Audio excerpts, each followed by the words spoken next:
pala kayo mga ka-Life Fit? Welcome to a brand new episode. Here we are in River Jaico Resort, Porac, Pampanga. I've been here since last night with my family and staff from Paras Catering. We're here to relax and unwind. Summer vacation, ika nga. And yaman lang bilang na nandito na tayo sa resort to relax and unwind. We'll be discussing about meditation and how it greatly improves your performance in your training. So let's go and discuss each point mga ka-Life Fit.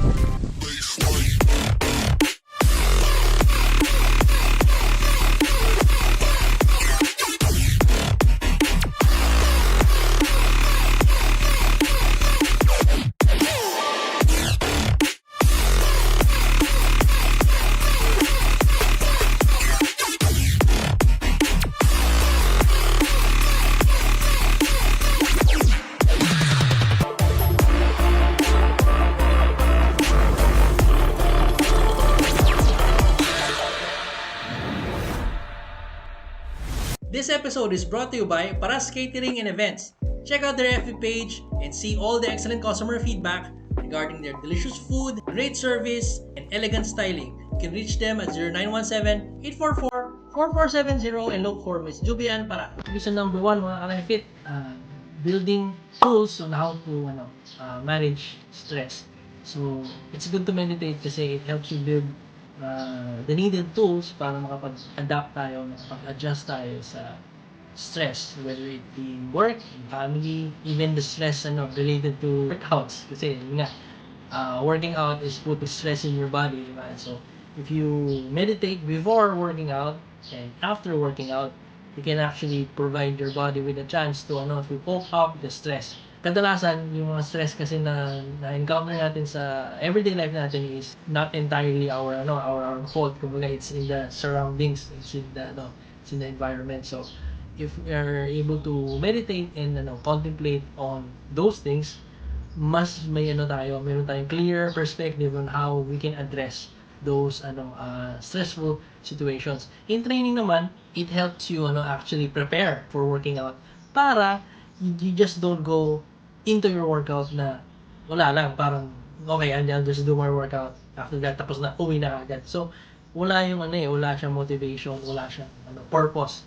Ang importante kasi when you're working out, you're not just breezing through your sets and through your reps. You're actually working out, you're lifting or whatever exercises you're doing. It has to be purposeful. Meron siyang goal, meron siyang purpose. And meditating actually allows you to have a clear understanding of what that purpose is, mga ka-Life Fit. Increasing self-awareness, mga ka-Life Fit. Sabi nga nila, knowledge is power, di ba? So, the more you know of something, the more you can use it to your advantage. What more kung if you know more of yourself, di ba? So, if you know your limitations, you know your strengths, you know your weaknesses, you know your boundaries, and you're able to do calculated risks in your decision making, di ba? So therefore minimizing mistakes along the way.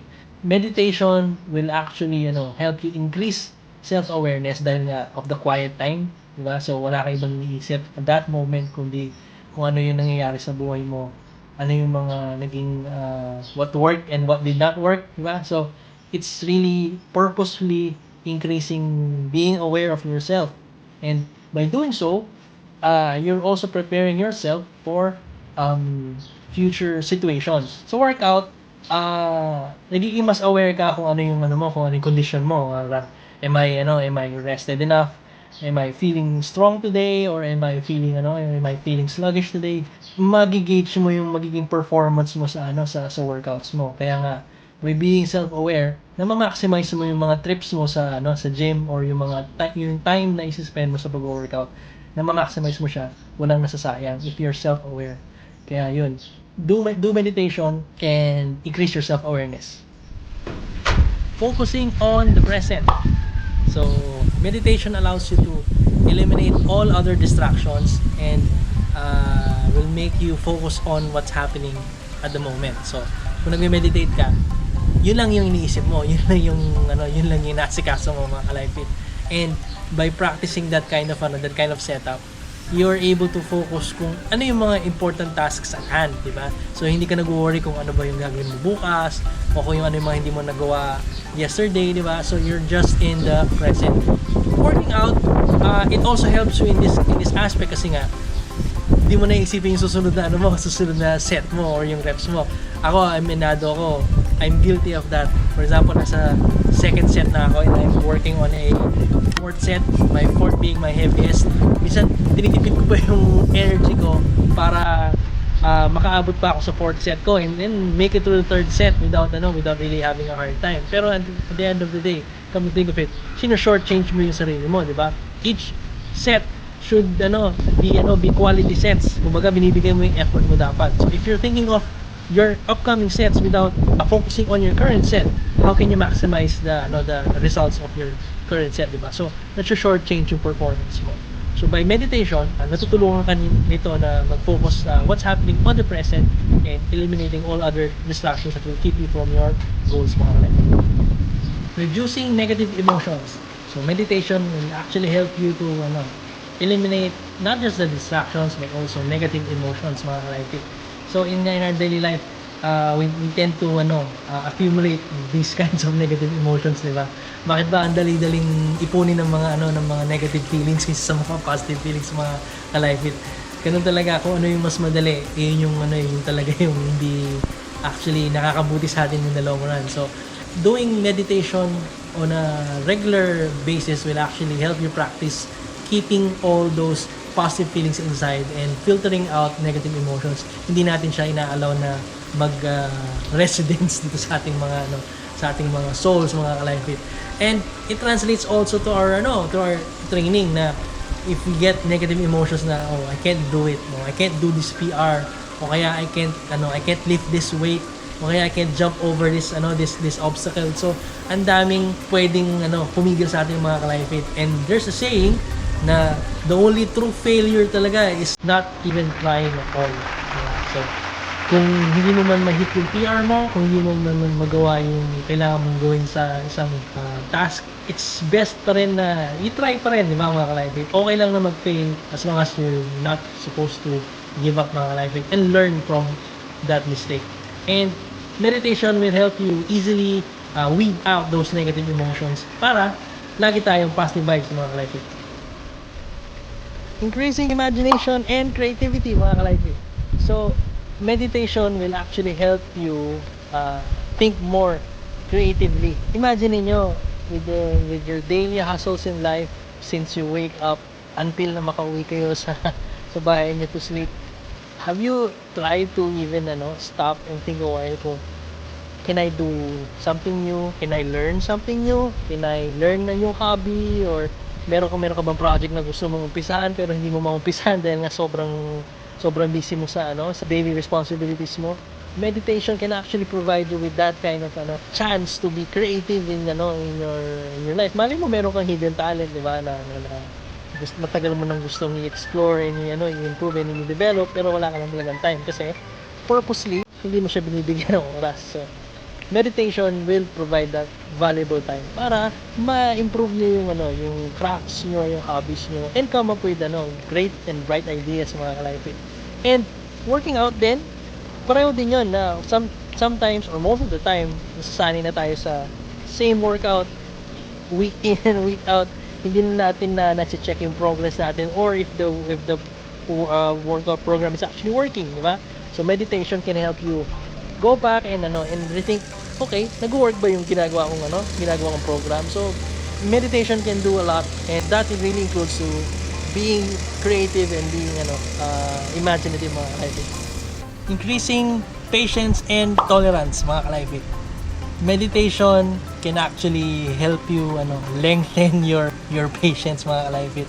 Sa kahit sa mga bagay, kalifit, whether it may be a stressful situation or something you're doing, a task maybe na ayaw mong ginagawa pero you have to do it, and chores, di ba? Chores sa bahay or chores sa opisina. Meditation can really help you lengthen that tolerance kasi nga you need to do it sometimes. Kailangan natin gawin yung mga bagay na hindi natin gustong gawin pero kailangan, and that's being responsible, mga kalifit. Even sa working out, minsan ayaw mo isang exercise pero you have to do it kasi kasama siya sa program mo. It forms part of your overall program, and meron kang goal na gustong ma-achieve, di ba? So kung hindi mo gagawin yon, hindi mo ma-achieve yung goal mo. And meditation helps you increase your your tolerance, lengthen your patience para meron kayong mental endurance na magawa yung mga dapat yung gawin mga ka-Life Fit.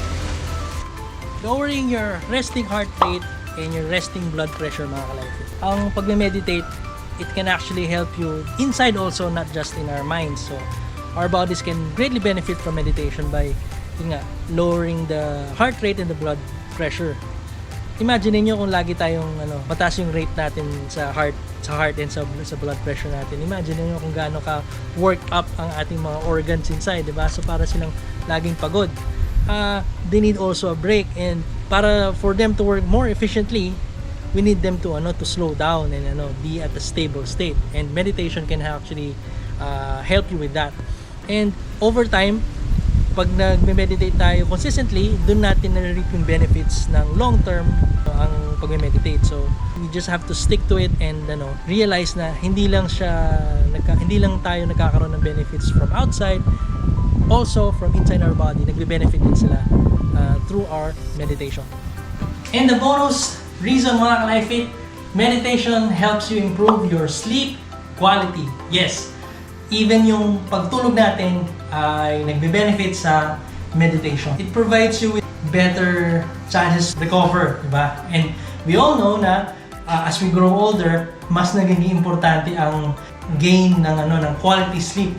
Kasi nga with all the things that's going on outside and inside our bodies, the more quality sleep we can get, the better. Kasi nga our rate of recovery slows down as we grow older.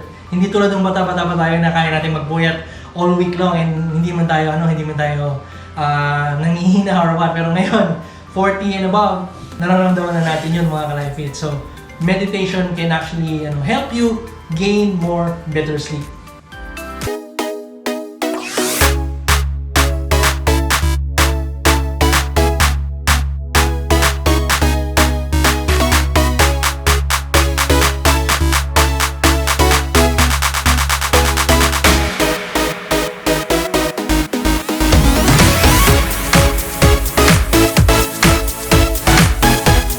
There you have it mga ka-Life Fit, some nice to know reasons why you should meditate. So let's all remember, meditation not only helps our mind, also our bodies in and out. And we can definitely use it to improve our training performance and also help out in our daily lives.